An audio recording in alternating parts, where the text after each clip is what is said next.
Mike Matthews put on a show Monday morning at spring practice. What did he do, and what must he do for Tennessee to be okay at the wide receiver position? All that and more. It's Tuesday, Locked On Vols.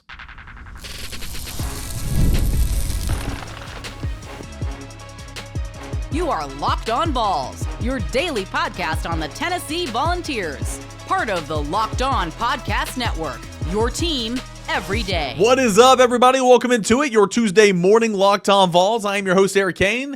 Appreciate you guys making Locked On Vols your first listen, your first watch each and every single day. You know it. We're a part of the Locked On Podcast Network, where it is your team every single day, free and available wherever you get your podcasts. And today's episode brought to you in part by our friends over at Nissan. Check out the all-new 2025 Nissan Armada. Stay with us for the Armada Team of the Week later in the episode right here on a Tuesday Locked On Vols. Going to talk a lot here, cover a lot of different bases, a little bit of baseball in terms of some SEC players of the week, basketball recognition, a lot of Tennessee Vols on the all-SEC basketball teams.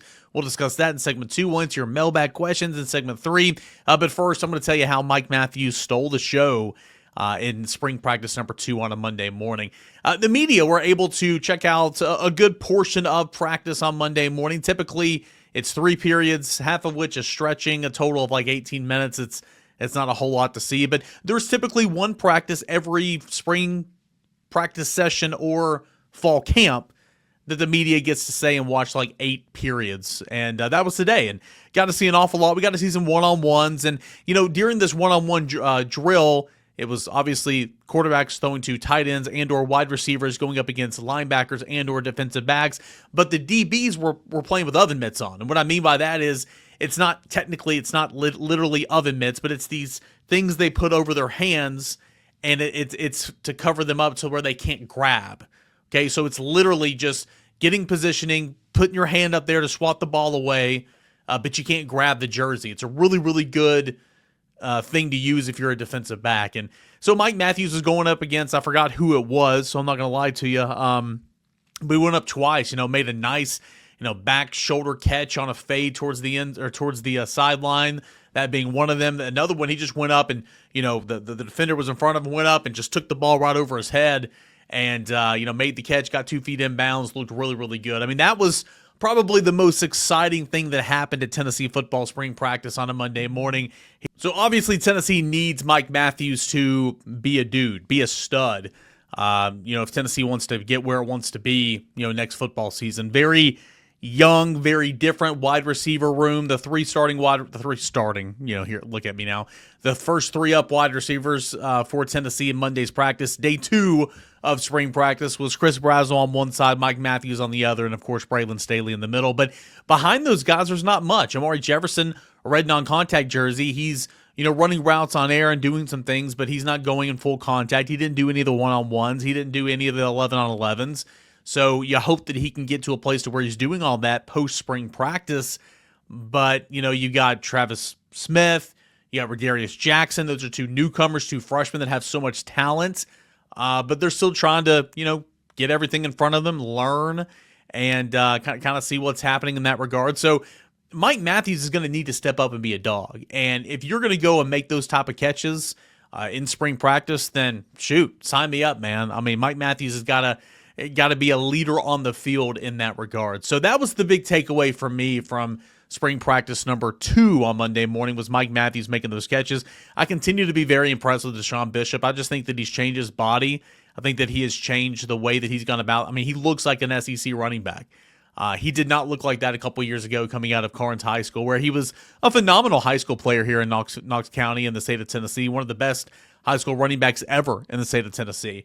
But he looks really good running the football. Low center of gravity, good balance, changes direction well, and I mean, they're not in pads right now, so I mean it's built to for guys to look good in shorts. But I think Deshaun Bishop looked really, really well, looked really, really good on a Monday morning. Miles Kitselman made a one-handed catch, looked good doing that in that regard. Ethan Davis got a ton of reps, a ton of repetitions. The starting offensive line, which again, this is what a lot of people don't realize sometimes. Like, it's day 1, day 2, day 3 of spring practice. You're not even in shoulder pads yet. So many times you have guys that are up with the first group, quote unquote, that are not going to be there, right? Like, Brian Grant was the second team right tackle. That's not how it's going to be in fall camp. I think Larry Johnson was one of the tackles with the first team. Sham was a guard. William Satterwhite was a center. Aiden Bussell was one of the other guards, I believe, or Max Anderson. My point is, it's going to get to a point to where your two transfers are going to be up there. Wendell Moy on one side and Sam Pendleton at the other side. That is, if William Satterwhite takes down the center job, which I think that he will. You're going to have Lance Hurd at one of the tackles, and of course, before it's all said and done, it's David Sanders. But David Sanders was repping third team on Monday morning, and that's okay. There's no reason to freak out about that. That's just kind of how camp kind of starts in the early stages in the beginning, especially before you have any pads on. So I just, he continues to look great in terms of his athleticism. I mean, the dude's going to be so good, and trying to think if there's anything else on the offensive end that I missed out on. Maybe not. Defensively, I'm just super intrigued about the defensive backfield. Who's going to be playing behind Boo Carter at star? Oh, Boo Carter. Yeah, he got some run that we saw, playing a little wide receiver on Monday. We physically saw that with our own eyes, so that was good to see. He got a little bit of run at Friday spring practice as well. I saw him catch a pass that was uncontested. I saw him get locked up by Jacoby Thomas another time. I mean, of course, I'm sure he ran other routes, but that was intriguing. That's something to follow along throughout the rest of spring practice, something that's developing. How much work is Boo Carter going to be getting on offense? Tim Banks, who spoke to the media after practice, said, he'll be intrigued to see how the position for him evolves as the year goes along, but he, quote, Boo knows he's a defensive back here at Tennessee. That is his number one priority, and of course, that is what he's going to be focusing on. But that was a headline grabber from a Monday over at spring practice for sure. Defensively, a lot of guys out at linebacker. Arian Carter's not playing this spring. Jaden Perlotti, Jaden Harmon, those guys are banged up, two freshmen. So you got a lot of Jeremiah Thielander, Edwin Spillman, Jordan Burns. Brendan Ains, from nearby, not nearby, but middle of the state, Page High School, went to a state championship game this year. A couple of different state championship appearances did Ains have. He was over there with the linebacker group, and man, William Inge was getting him in shape. Man, he wasn't in any type of mood on a Monday morning. But in the defensive backfield, as I circle my way back around because I lost my train of thought, I'm intrigued to see who's playing behind Boo Carter. That was freshman Dylan Lewis on a Tuesday. Thought that was noteworthy. Marcus Gorey was playing some corner, but he was also repping the star position with that third team. You had Caleb Beasley that was playing some safety. You had Idris Farouk who was playing some safety, and of course Jacoby Thomas and Andre Turrentine. I think it's super interesting how the defensive backfield is going to evolve, especially with Jamal McCoy's not out there this spring. They're trying to find some more depth behind Jalen McMurray and, of course, Ricky Gibson. And then, guys like Christian Charles, who are injured, not doing much spring practice right now. Can Idris Farouk overtake him at the safety position in that rotation? We'll have to see. But nonetheless, Mike Matthews stole the show at Tennessee football spring practice number 2 on a Monday morning. 2 highlight reels catches, including one that he mossed a guy. You got mossed. He flat out mossed a guy. It was fun to watch. And Mike Matthews, Tennessee needs more of that next football season to get some big wins out at wide receiver. Tennessee dominated in terms of the All-SEC awards. Zakai Ziegler is going to go down as being one of the best Tennessee basketball players ever, and I'm going to tell you why. So we continue on here this Tuesday, Locked On Vols.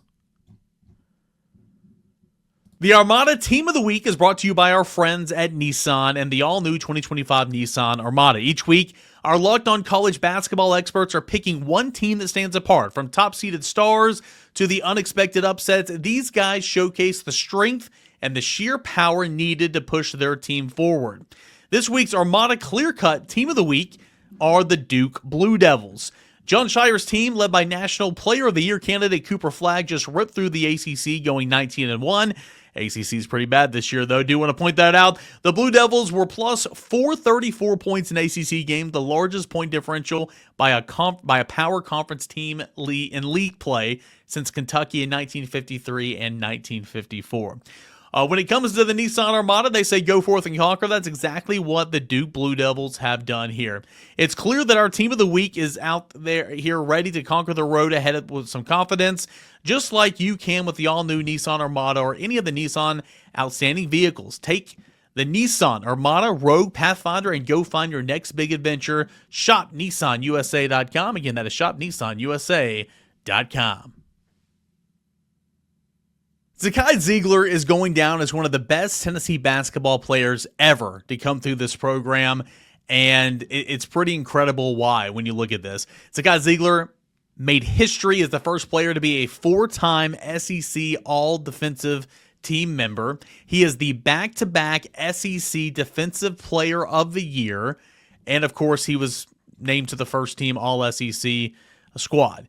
Zakai Ziegler is a flat-out stud, and certainly Tennessee is going to miss him, and Rick Barnes is going to miss him specifically, in the years to come. But the SEC awards were announced as the regular season has come to an end. Again, I kind of just painted the picture there for Zakai. Chaz Lanier was named the Newcomer of the Year, while Jamal Meshack was named to the All-Defensive Team. So, again, Zakai Ziegler, Defensive Player of the Year, first-team All-SEC, All-Defensive Team. Chaz Lanier, Newcomer of the Year, second-team All-SEC, and Jamal Meshack was named to the All-Defensive Team. Not a bad showing whatsoever there for Tennessee basketball, and now the next step is to go to the SEC tournament and see what's going to happen from there in terms of seeding for Selection Sunday coming up, and so on and so forth. The rest of the way, and we'll see what this song and dance looks like for Tennessee basketball in the month of March. But regular season's great, and I can't wait to see what Tennessee basketball has in store each and every regular season. But it's the month of March. It is what Tennessee does in the NCAA tournament. Like for me, the SEC tournament this year coming up later this week doesn't mean anything to me. Now I will say, this year might be different considering how good the league is and how many teams you could potentially see down the line. Not in SEC play anymore, not in the SEC tournament, but literally in the NCAA tournament. I mean, the SEC has got a plethora of teams that are going to be seeded and make the big dance. So I think these matchups, coming up in the SEC tournament are going to be super intriguing, and I do think that it's going to carry a little bit more weight to it. Also, I think there's going to be more eyeballs on the SEC tournament this weekend than ever before, because I think ESPN's got a bigger hand in all this, not just an SEC network type situation. I think ESPN's got some of the calls as well. So we'll see what happens. Obviously, doesn't matter what you do up until March. What do you do in the last dance? And Tennessee's going to need Zakai Ziegler to play in a big way. Finish the season 13.1 points, 7.5 assists. What a mark there, 7.5 assists per game. 3 rebounds, 1.9 steals per game, and 33.9 minutes per game. He was third in the SEC in steals, led the league in assists, and was fourth in minutes played. Lanier, who was the SEC's Newcomer of the Year, plug-and-play scorer, 17.9 points per game after transferring from Northern Florida, 43.2% from the field, 40.5% from three-point range, which is not bad at all. Fifth in the SEC in scoring. He was seventh in three-point shooting percentage as well. Averaged 19.7 points per game in a breakout year last year at North Florida, shooting 44% from the three-point line, 51% from the field. So he scored 19.7 points per game last year for North Florida, and he scored 17.9 points per game this year from Tennessee. Pretty consistent, right? I mean, that is getting it done. Pretty consistent for sure. He made over the century mark 105 three-pointers. That's moving up the ranks in terms of most in program history. Third Tennessee player to make 100 or more in a season. Chris Lofton did so. Santiago Vescovi did so. 13 three-pointers away from matching Lofton's single-season record of 118. So you got to think about that, right? How many games are you going to play in the SEC tournament? How many games are you going to play in the NCAA tournament? That is very doable. Just need 13 to get there. That is very, very doable for Chaz Lanier and Tennessee basketball. So congrats to those two guys. And, of course, you've got Jamal Meshack that tied for the second in the country in defensive box plus minus at 7.1.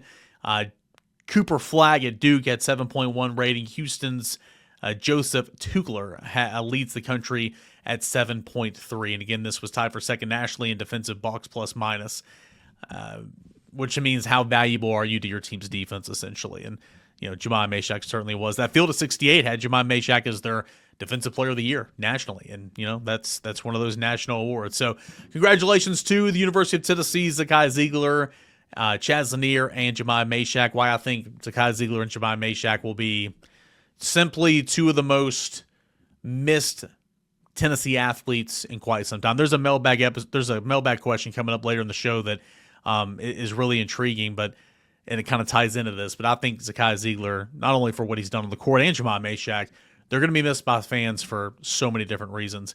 Quickly, before we get into those mailbag questions, I do want to give some shouts and some praise to Levi Clark. He was named SEC Co-Freshman of the Week. He's just been an absolute stud so far to begin this season, hitting 5th in the order, pretty much being the team's primary designated hitter. 8 hits last week in 5 games. He had 3 hits apiece in the 2 midweek games, drove in 6 runs on the week, had a home run on Sunday. On the season, 4th in the country, not on the team. Levi Clark is 4th nationally with a .513 batting average among those who qualify. Leads the Volunteers in OPS, OBP, and is 2nd in slugging percentage, only to Gavin Keelan. So far in the year, 6 home runs, a team-leading 23 RBI. He's also scored 14 runs.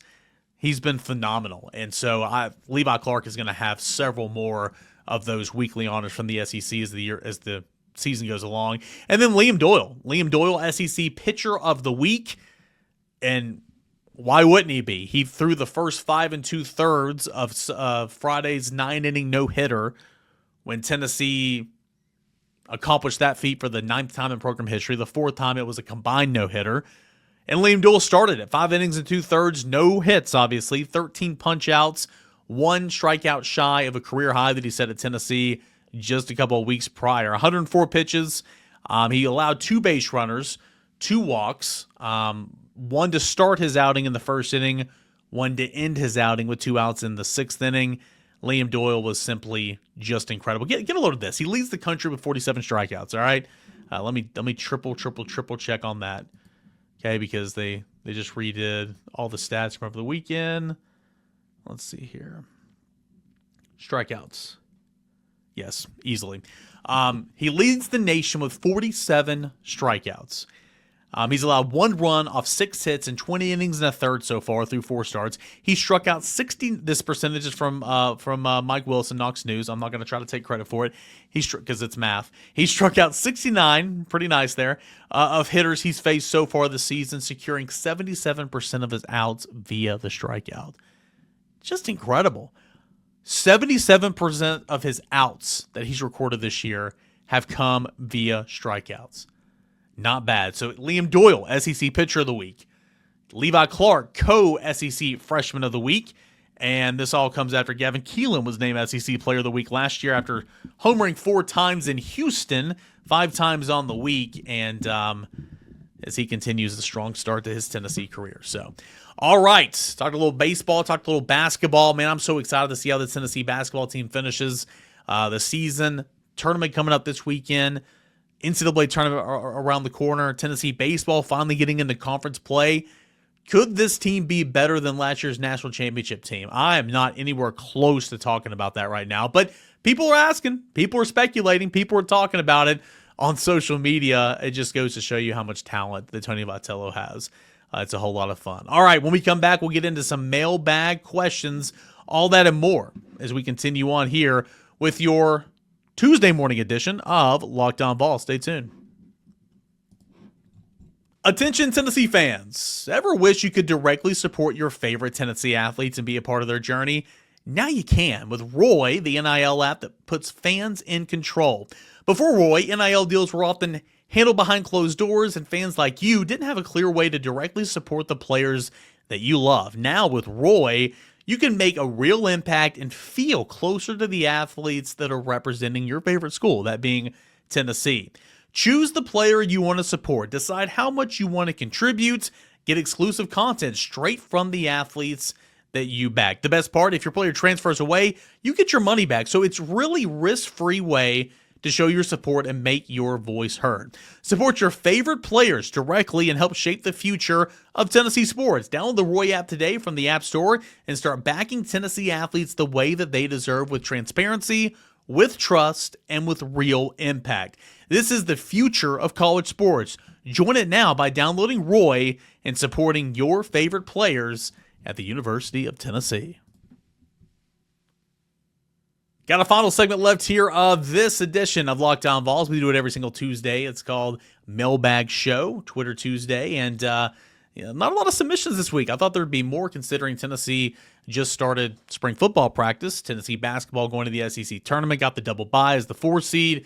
Not a whole lot, but you can always send them in throughout the week, and I'll bookmark them and try to answer them as much as I can, or save them for the next week. We'll go ahead and start with Braden. Braden says, I was talking earlier about Zakai and Jemai Meshack.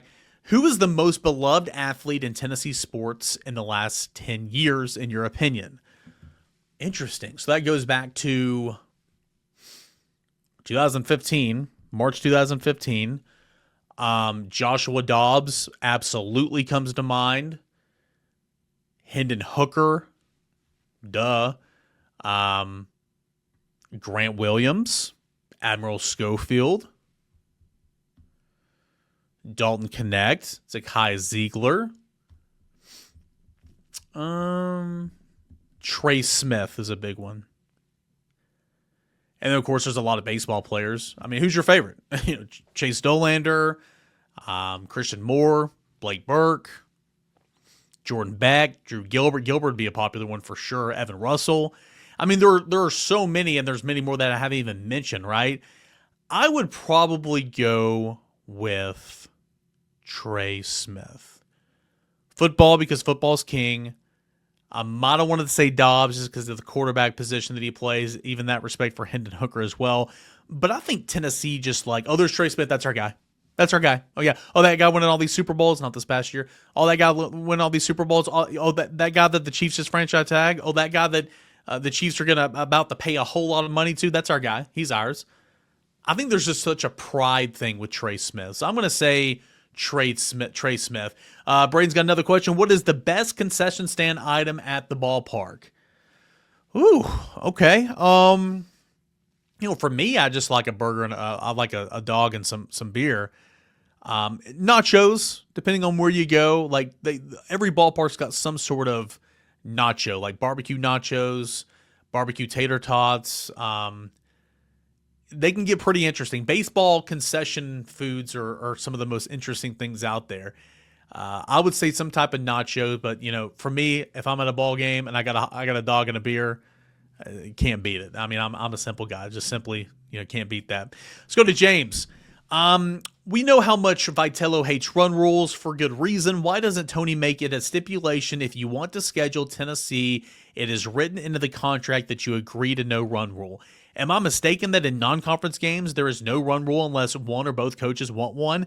I forget what the exact rule is, but either way, my question stands. Not sure if this is Twitter Tuesday worthy, but I'd be curious to know the answer either way. No, it's a good question, especially since Tennessee tweeted out that video of Blake Grimmer having a walk-off grand slam and Tony's just beside him, or Manny. I think it was Manny. I can't remember which one it was. It was Manny, walk-off grand slam, and Tony Vitello is just beside himself because he's so mad because he wants to get a certain pitcher in the game in the 8th inning. To your point, non-conference play, they have to agree, but the visitors it's up to the visitors. The visitors get to make that call, essentially. In SEC play, there is a mandatory run rule, okay? To your point, I don't know what's stopping Tennessee from saying, hey, we're going to pay you all this money to come up here and play us for the weekend. See, that's my thing. It's like, as a media member, I'm thankful for run rules because it's like, oh my gosh, I don't want to be here all day. I mean, I've covered Tennessee against Iona when they scored 27 runs. It was 27-0. I covered Tennessee against Hofstra a little while ago. Tennessee against UNC Asheville a couple weeks ago when they had a program record, Vitello program record, 29 runs. Just insanity at points and times. But I'm with you. I don't think there's anything stopping Tony or Tennessee from putting the language in the contract saying, we're going to pay you X amount of money come up here, get your tail whipped, take this money, and go home. Like, I'm with you there. I don't know what's stopping it. Maybe that's something you can look forward to moving forward. But I will say as well, early season games, like there's been, like against Sanford, like there was a run rule all weekend because and Tennessee was thankful because it was so cold. You don't want to be out there playing whenever it gets truly cold, like under 30-something degrees, right? And so that was welcomed. And, game 3 typically always needs a run rule because it's a getaway day. These guys get it back on a plane or whatever. So that's kind of how I would answer that. Let's go to Kurt. Based on how poorly the Lady Vols finished the season, how far do they need to go into the tourney for the season to not be considered a disappointment? I think even with the UConn win, the season hasn't lived up to expectations that we developed early in the year. Kurt, my guy, you're an everydayer. I love you, man. I couldn't disagree more with you on this one, and that's okay. I'm not going to sit here and just pump sunshine and everything, but like what they accomplished this year in year one, it's a success no matter what. I mean, she accelerated this rebuild. The fact that you're beating teams like UConn in year one, I mean, enough said. It's incredible, right? Sure, they needed to finish the regular season off better. They needed a better showing in the SEC tournament. The way you ended the regular season was not good. You had a couple of close losses, like one point to Vanderbilt. Like, I recognize all that stuff, and there's still tons and tons of levels to achieve. But the way she had them playing in year one, the brand of basketball that she instilled here, this being Coach Kim Caldwell, and the fact that she was in these games and horseshoes, hand grenades, I understand that, but coming up so short against South Carolina and LSU earlier in the year, but like, come on now. You're ranked as high as 11 at one point in time? 100% it's already a success. You don't need to go to some round in the NCAA tournament for it to turn into a successful season. It's already a success. But what you've done, you have expectations. And you better meet those expectations because what you did in year one, that's great. You need to do better in year two, right? Let's go to Jared. Jared says, regarding Alberto Ozuna, is there absolutely no possibility whatsoever of him being able to play this year? Can his case be litigated any further in a higher court? Otherwise, our fans may be protesting in vain. I'm not going to say at any time the NCAA can come in there and just say, okay, well, we'll grant your appeal, right? So I'm not going to say there's absolutely, positively no way whatsoever. The Ozuna team can also, his lawyer can also file for a motion of reconsideration to the same judge. That can happen. Judge can say, okay, I do change my mind. If you appeal it, that will not get done in time for him to play this baseball season. So, unless to my knowledge of everything I know so far, everything that would need to happen is the NCAA simply coming back and saying, okay, well, we're gonna grant you this, or a motion for reconsideration. Now, maybe there's something else that can happen. My point is, we'll see how this thing continues out. I know that there's still some moves that Ozuna and his lawyer want to make and some cards they want to play, and I think some of those are going to be happening this week. But as of right now, it does seem slim unless something were to change. A couple more here, and then we're gonna call it quits. This is from Anderson, YouTube Everydayer. Appreciate you, man. Is there any positive buzz about Jake Merklinger? Yeah, I think he's looked good. I thought he made a couple really nice throws on Monday. He is a true backup quarterback now. He's a scholarship backup quarterback. He was third string last year. And, George McIntyre, I think he's coming along as well. But I think you're starting to see Jake Merklinger obviously separate himself with George right now because he knows the offense. He knows the personnel, knows the scheme. He is a year into the strength and conditioning program. He looks different compared to George McIntyre. I think Jake Merklinger is looking pretty good right now.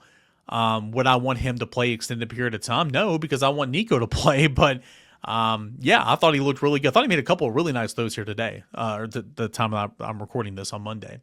Last one's going to go to Jack. Wasn't Faison on campus too, working keys? That being Tristan Keys, that being Faison Brandon. Yes, Faison Brandon was on campus, and yes, he was working Tristan Keys, 5-star wide receiver who was on campus this weekend. All right, appreciate you guys as always, getting a lot done here, kind of hit a number of different bases here on Locked On Vols. Congrats to Zakai Ziegler being one of the most successful players to ever play at the University of Tennessee.